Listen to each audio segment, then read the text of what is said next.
Como educar seus filhos nos dias de hoje? Certamente esse é um assunto que pode interessar a todos nós. Fique conosco. Ponto de vista, qualidade e proteção para a sua visão. E Foco Segurança e Portarias apresentam...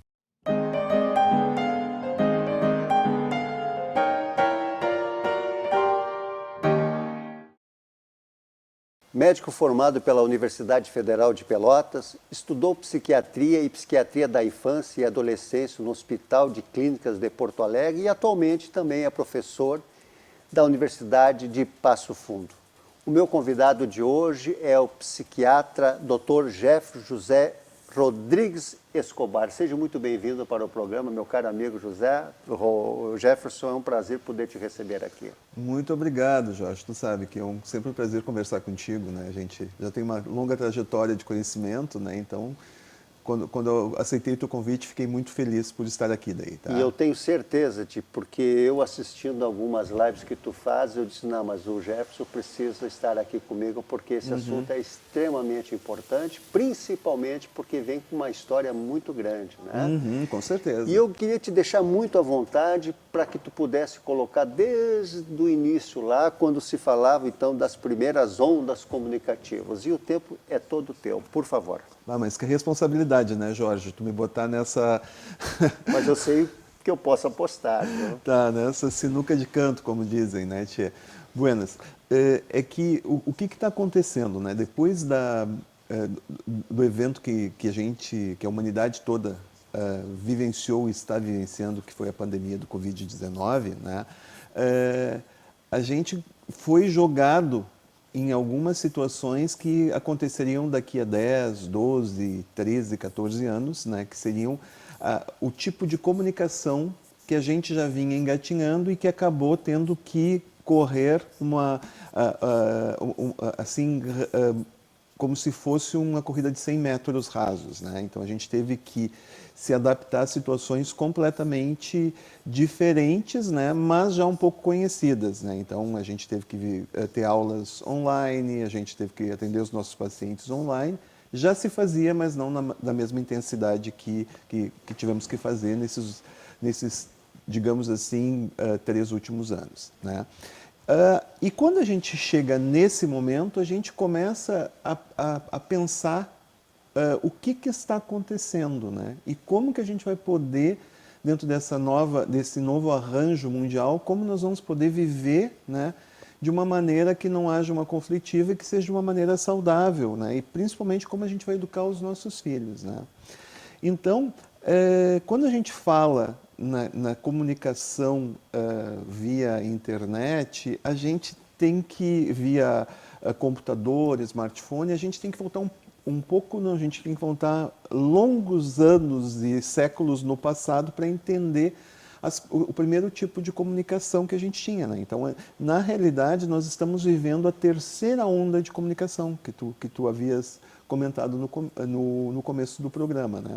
Então, a primeira via, né, a primeira onda de comunicação foi a vocalização, né? Então, quando o macaquinho, digamos assim, desceu das árvores e queria anunciar para o seu bando, né? Olha, aqui tem uma comida boa, né? Então tinha um tipo de vocalização, tinha um tipo de comunicação e tinha um tipo de som que fazia com que o resto da manada entendesse o que estava acontecendo e sabia ou se proteger, se tivesse algum perigo, ou então recorrer àquela situação para se alimentar ou para pegar um abrigo, e assim foi, né? Então esse foi a primeira onda de comunicação, né? Que fez com que que nós nos tornássemos um rebanho maior que a maioria de todos os rebanhos, né? Que havia no mundo até então. E daí, progressivamente, com alterações anatômicas, evolução, aquela vocalização que era de som, começou a haver diferenciações, essas diferenciações começaram a ter algum tipo de significado e a gente chega na fala, né? E daí da fala, a gente daí tem mais aprimoramentos evolutivos, adaptativos e anatômicos também, né? E a gente chega daí nos diversos idiomas que a gente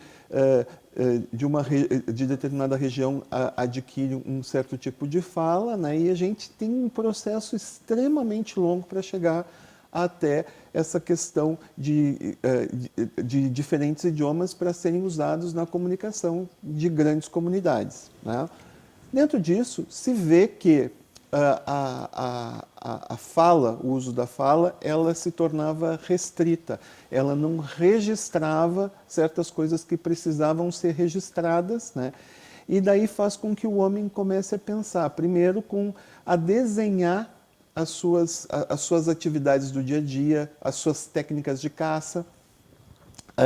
Começa a ter alterações anatômicas, né? Começa a se usar cada vez mais a apreensão, né? O processo de apreensão, melhora cada vez mais a motricidade fina, melhora a motricidade ampla e a gente vai se diferenciando progressivamente. Então, uma comunidade que tinha ficado numa caverna deixa a sua história de como cuidar e cuidar-se dentro daquele espaço. Então, a gente começa a entrar na segunda onda de comunicação, que seria o registro impresso da história daquela comunidade, daquele grupo de indivíduos, basicamente, né? Então a gente entra na segunda onda, que vai progressivamente vai se criando uma história então registrada, a gente consegue identificar como é que é o processo evolutivo daquele grupo de seres daquela região, e progressivamente se nota que apenas a pintura não é suficiente, e se começa daí a criar códigos e símbolos que vão passar adiante a história daquela mesma comunidade. Então a gente está na segunda onda de comunicação, que passa a ser escrita, e culmina depois quando Gutenberg imprime a primeira Bíblia, né? Que seria, então, a gente entra definitivamente na comunicação escrita e se começa a difundir de maneira mais efetiva as comunicações, não só daquela pequena comunidade, mas daí de uma comunidade que está aqui, ela pode receber informações da comunidade um pouco mais distante. Você começa quase com um processo de globalização, mas não tão efetivo como o que a gente está vendo agora, né? Daí, então, dentro desse processo de evolução, se tem duas ondas que a gente surfa, né? Tanto da fala, né? Como da escrita, e se começa, então, a tentar, né? Passar cada vez mais, atingir, como a gente está fazendo agora, as informações para um grupo maior de indivíduos. Então, daí começa a vir telégrafo, começa a vir outras formas de comunicação, né? O sistema de correios, né? com a escrita, e assim a gente tem, num determinado período de tempo, né? Tanto a fala quanto a escrita chegando a lugares cada vez mais distantes, né? Com telefone e assim por diante. Daí, o que começa a ocorrer? A partir do final da década de 50, 60, ocorre um evento tecnológico muito importante, que daí um instrumento, né, começa, que já tinha os seus primórdios daí, num outro instrumento, que era o rádio, um instrumento faz com que a humanidade comece a partilhar emoções de maneira um pouco mais completa do que somente a partir da fala. Quando surge a televisão, a humanidade começa a partilhar eventos, daí sim, como essa grande comunidade que nós nos tornamos, né? Então a gente começa a ter um instrumento para servir de comunicação entre os homens, né? Então a gente acaba tendo então o início da comunicação a partir de um instrumento, né? Que vai chegar então nessa terceira onda que a gente está surfando agora, que é a onda da comunicação virtual. Então tu imaginas, a gente teve uma evolução anatômica, cultural, até mesmo de espécies, com a fala, né? com a comunicação da vocalização, depois passa pela escrita com diversas e diversas alterações morfológicas, anatômicas, neurológicas também para fazer a comunicação e nos joga a menos de 70 anos, né, nos joga no meio de numa pandemia em que a gente tem que se comunicar a partir de um instrumento, né? Então a gente passa a se comunicar com uma onda virtual e toda a humanidade tendo que fazer isso sem estar muito adaptado e com um conhecimento ainda não tão profundo, né? Dr. Jefferson, eu vou dando assim tu vai me corrigindo, Odete, claro, quem realmente conhece o assunto, mas eu queria entender um pouquinho, e eu acho que a nossa audiência vai querer também, para a gente poder jogar, quando passa a Segunda Guerra Mundial, no início da década de 50, e aí nós vamos cair no home office e vemos então a geração Baby Boomers, é isso? Por isso é que eu gosto sempre de fazer, Jorge, para a gente entender Perfeito. o que está acontecendo com essa geração atual, a gente entender da onde que a gente está vindo e o que representa cada uma dessas gerações. Perfeito, não, perfeito, está perfeito, está dentro daquilo que eu queria que tu fizesse mesmo, porque é exatamente o que nós precisamos. Então o que aconteceu, tá, Jorge? Quando terminou a Segunda Guerra Mundial, né, a Europa estava completamente dizimada, né, havia uma necessidade importante, né, de reconstrução dessa Europa, né, o mundo acabou se dividindo em leste e oeste, né, os bandidos do leste e os mocinhos do oeste, né, então a gente estava no oeste, e o que acontecia? A Europa precisava de uma reconstrução tanto econômica quanto populacional. Tá?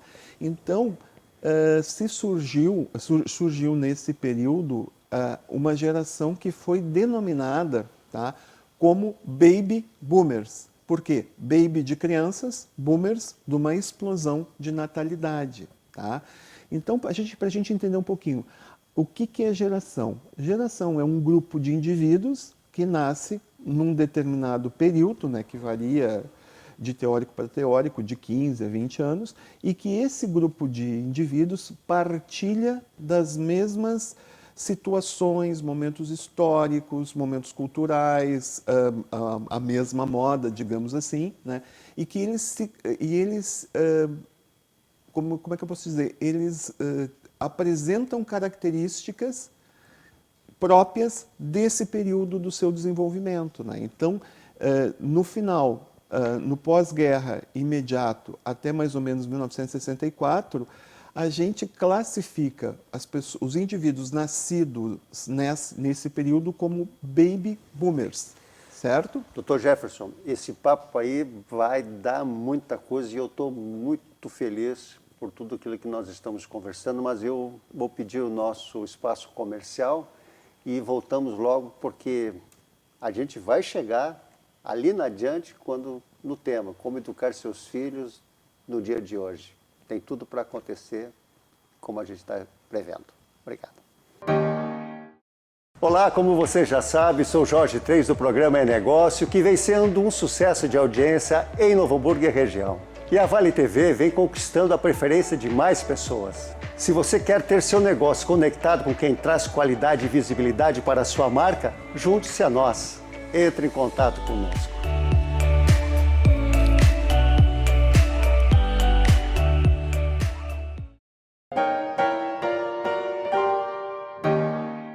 Nós estávamos falando antes do intervalo sobre a geração Baby Boomers. Meu caro doutor, por favor, continue, porque esse assunto aqui é muito legal, histórico e uma experiência maravilhosa, que eu tenho certeza que muita gente vai gostar de ouvir também. Certo. Bom, então, como a gente falou, né, as características históricas dessa geração eram, então, uma reconstrução europeia, o mundo dividido em dois lados, né, e uma situação muito específica, tá?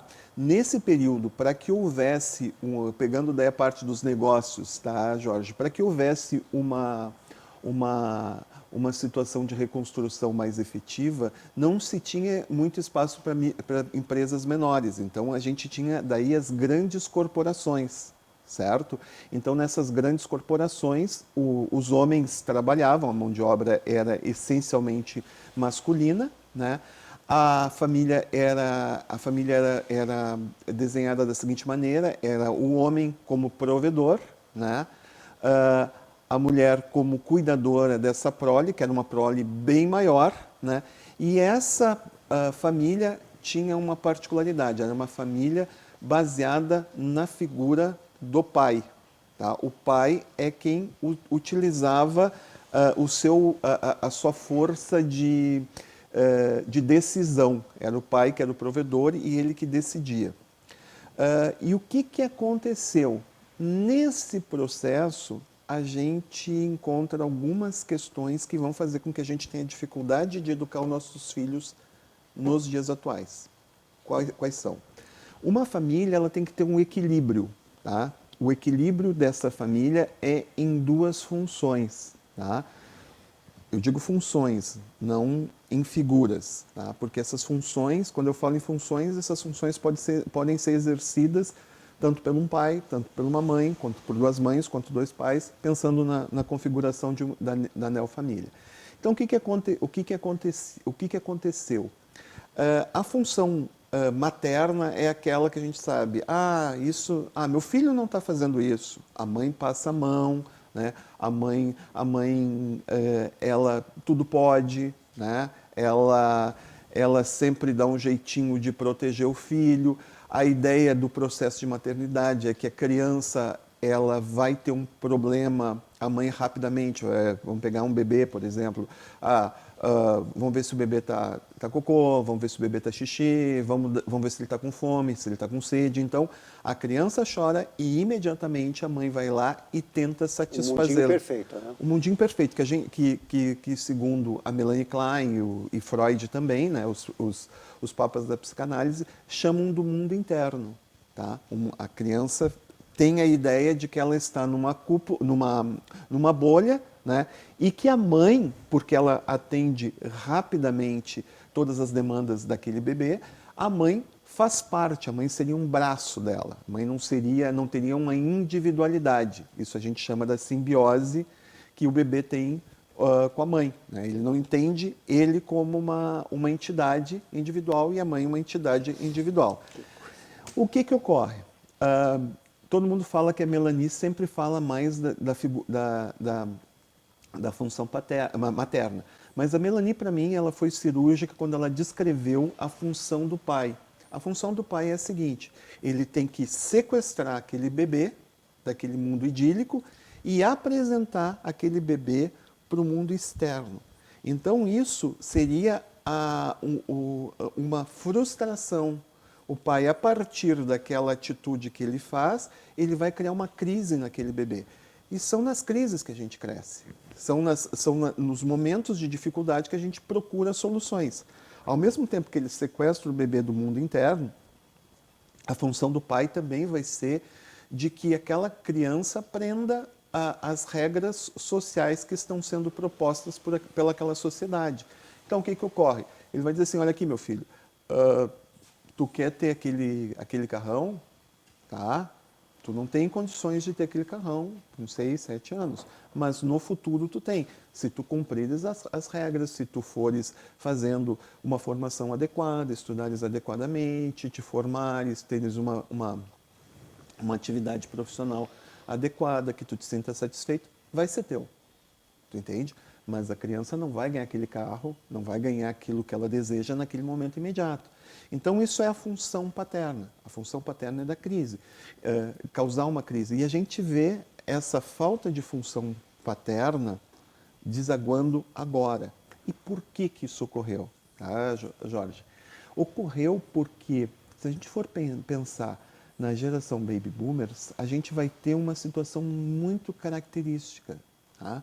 Então, do México para baixo, em toda a América Latina, tá? Nós vamos ter regimes ditatoriais. Então, houve uma pequena uma pequena confusão. Se confundiu a função paterna com aspectos ditatoriais. Então, quando tu tenta organizar o processo do caos, que também é uma função paterna, tanto que a gente, quando está caindo do avião, o mais ateu se torna o mais fervoroso religioso, que diz, ai meu Deus, a gente se dirige a um ser superior, que tem Pai Nosso, né, que estais no céu, que ele organiza o caos. Então, também é essa função a do pai, ele chegar e organizar. Sempre falando função, pode ser exercida tanto por uma mãe, por uma avó, por um avô, né? Dentro desse conceito. Tá? Então, essa seria a função paterna. Só que o que acontece? Como a gente tem um regimes de exceção em que há uma confusão em ser rigoroso, tá, com a rigidez, tá, a função paterna acaba sendo confundida com questões ditatoriais. E daí você entra num processo de que é proibido proibir, aquela coisa toda. Conflitante, permanente.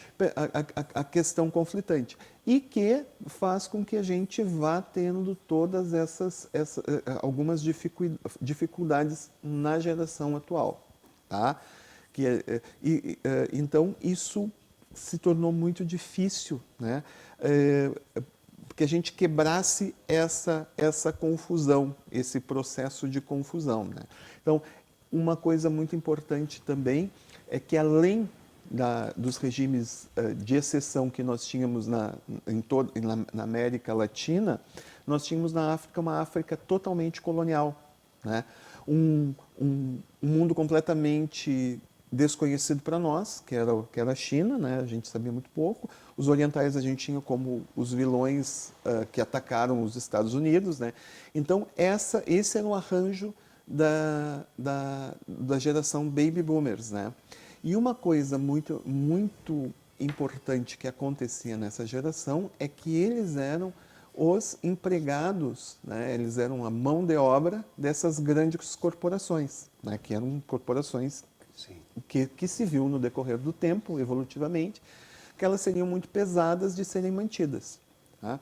Então, o que ocorre? A gente sai da geração Baby Boomers ali por 64, a partir de 64 vem a geração X. Tá? X da questão. O X da questão, que provavelmente seja a nossa geração. Tá? A geração X, ela já tem uma característica um pouco diferente da geração dos baby boomers. O que acontece? A família começa a mudar um pouquinho. Tá? Porque o que ocorre? A partir dessa geração e a partir da questão de criação da geração baby boomer, a mulher começa a ter o controle da prole.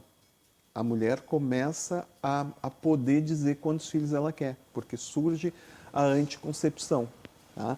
Então, a mulher também, que tinha como papel principal ficar como a cuidadora da prole, ela passa a fazer parte do mercado de trabalho. Tá? Porque também começa a haver um boom econômico. Né? As empresas grandes começam a produzir, né? E começa a haver uma necessidade, né, desses produtos saírem, e isso vai estimular o consumo. E o consumo vai fazer com que aquela mão de obra que até então se mantinha em casa, que se mantinha em casa, então a mulher passa a fazer parte do mercado de trabalho. Tá? Então, essa mulher que nasceu na geração Baby Boomer agora pode ter controle da sua prole, ela diminui a sua prole. E também começa a haver uma situação bastante específica em que começa a se questionar o casamento. Né? Então começa a haver também coisa interessantíssima. Exatamente. E começa a haver, então, uma situação em que a mulher passa a fazer parte da força de trabalho e, ao mesmo tempo, a gente começa a ter as famílias uniparentais. Tá? E daí, quem é que vai cuidar da geração X? Tá? Então, começa a haver já uma utilização das telas. A gente começa a ter a babá eletrônica, não exatamente que a nossa babá eletrônica, nosso robozinho passa a ser televisão. Então, a geração X passa a ter o consumo de informação a partir da televisão e também os cuidados. Tá? Essa geração é a geração responsável pela descoberta, tá, das atuais tecnologias. Se a gente for pensar, a informatização e a popularização da informática começou com a geração X. Tá? Essa geração também ela é conhecida como a geração do plano B. Ela viu seus pais perderem o trabalho, né? Viu porque as grandes corporações acabaram, né? Se a gente for pensar, são poucas as grandes corporações e a grande maioria delas, a gente pegar aqui, por exemplo, o ramo calçadista, né? A gente agora tem uma grande empresa, né? Mas ela terceiriza todo a produção em pequenas. Então a microempresa se tornou uma realidade, abarcando a mão de obra das mulheres, né? E essa geração X ficou sozinha, né? E o que aconteceu? Eles se tornaram, então, a geração do plano B. Eles vestem muito a camiseta, mas é o tipo de geração assim que eles fazem várias e várias questões para não passar por problemas, né? E essa geração ela já começa a ter, ela tem reflexo daquilo que a gente falou sobre a função paterna, né? A função paterna sendo pensada como uma questão do provedor? Não só do provedor, mas o cara que restringe, o cara que é rígido e não rigoroso, né? Se confunde todo esse processo, né? E eles começam a ter algumas culpas, que eu digo, as culpas judaico-cristãs, como eu digo, né? Dr. Jefferson, veja só, porque essa é a geração X, né? Uhum. Pois eu quero te dizer que esse nosso assunto aqui, essa pauta é maravilhosa, até porque da X temos a Y e a Z e a Millennials, que e talvez aí a nós Alpha. nós vamos chegar lá na frente. Mas o que eu quero te dizer é que esse nosso programa será dividido em duas partes. Ah, tá bom então. Porque o assunto é muito pertinente, eu tenho certeza que a nossa audiência vai ficar muito atenta, porque isso é da nossa convivência diária com aquilo que a gente está passando. Então, dessa maneira, eu quero dizer para vocês que pela primeira vez o programa É Negócio vai se dividir em duas etapas. E aí o que vai acontecer? O Dr. Jefferson, nós já tínhamos feito essa combinação de porque vem a geração... Vamos falar um pouquinho da X, terminar com ela, Y, Z, que é dos nossos filhos atuais. A gente pega então o finzinho do X para poder pegar ganchos das demais. E aí eu acho que isso não dá para perder, portanto, já fica desde já o convite para o próximo programa. Por favor, Dr. Jefferson, eu quero muito te agradecer e já vamos esquentando a máquina para, na semana que vem, nós retornarmos nesse mesmo horário com a sequência do programa. Está fechado? Fechadíssimo. Esperamos todos vocês. Uma boa noite, uma excelente quarta-feira e um resto de semana maravilhoso. Estejamos em paz, estejamos com Deus. Um abraço.